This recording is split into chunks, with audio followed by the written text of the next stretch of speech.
Who collected music the way you might collect trading cards or stamps or coins? Well, today I want to tell you about a Romanian composer by the name of Bela Bartók.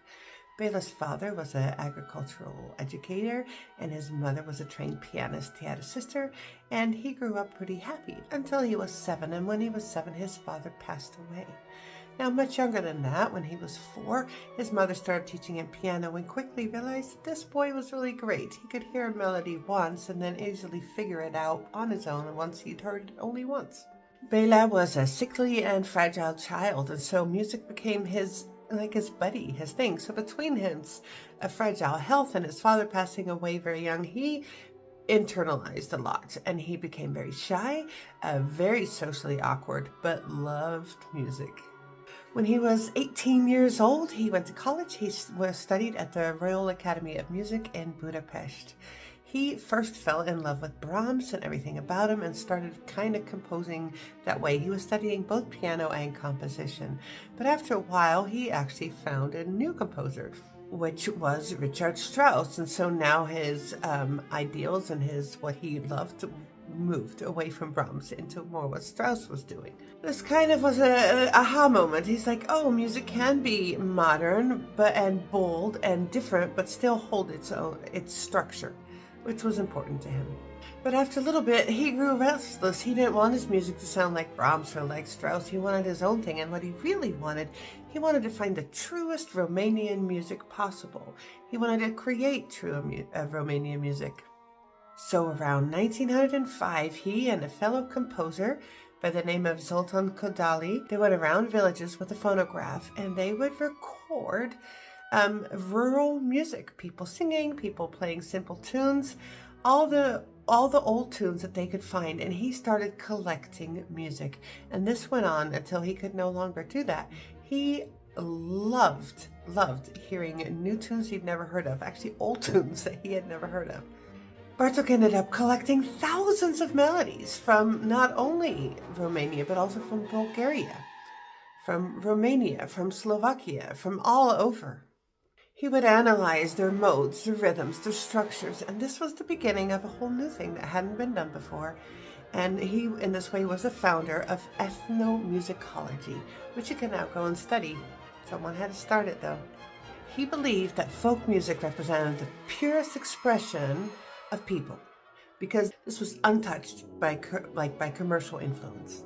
So he's taking all of these things, all this music that he's found, and he's studying it and he's learning it, and he starts composing, heavily influenced by all this music from villages, and it completely changes how things are done for him.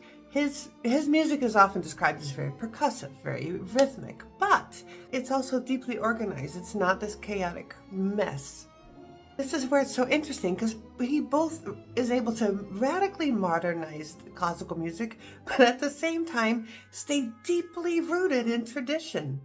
So he starts studying all this music, and people are very interested in what he is learning and how he is changing things. But sadly, he's so shy. He's painfully shy. And public speaking is just not a thing. So here we have this guy with all this information that people want, but he's not really able to share it very well. He met a violinist by the name of Steffi Geyer, and he fell madly, deeply in love with her.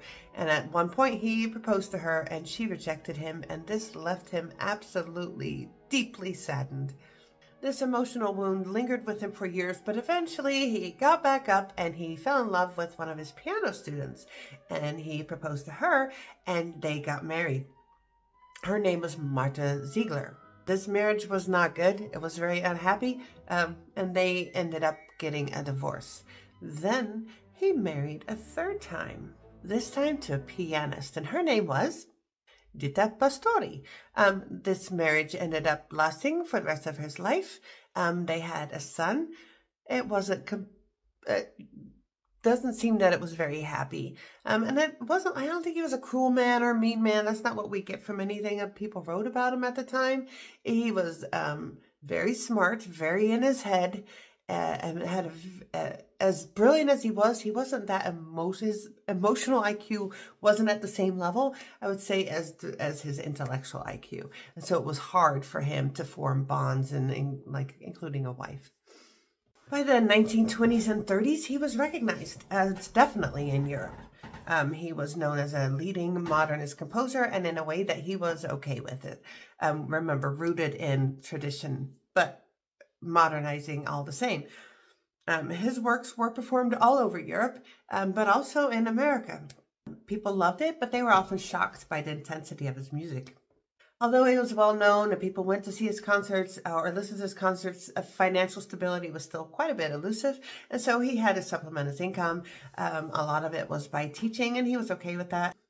He would tour. He was okay with that if he could sit behind his piano or conduct. And that's how he made his money. I'm not completely sure why, but he did feel very unappreciated in his own homeland. He felt other people understood what he was trying to do much more. I think part of it was he was like, hey, I'm saving my homeland's music. You should think I'm awesome.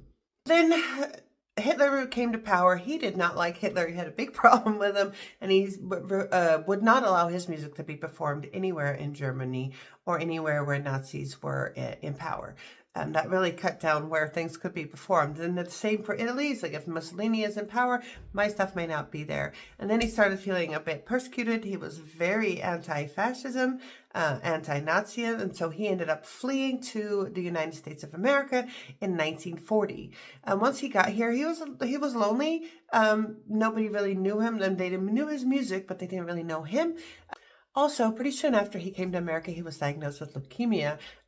So that went very well. Despite being diagnosed with that and getting sicker and sicker, he did not stop composing, and he continued to compose sick until he passed away just very shortly after the war was over in 1945. So he never went back. He had a burial here in America, and then in 1988, his remains were taken back to his homeland, where he got a proper burial for a composer that means so much to them. He reshaped modern music, again, showing that we could both do a modernization and also stay rooted in our traditional work. He also started ethnomusicology, which is now an amazing field where we're learning so much. Go and listen to something by Béla Bartók.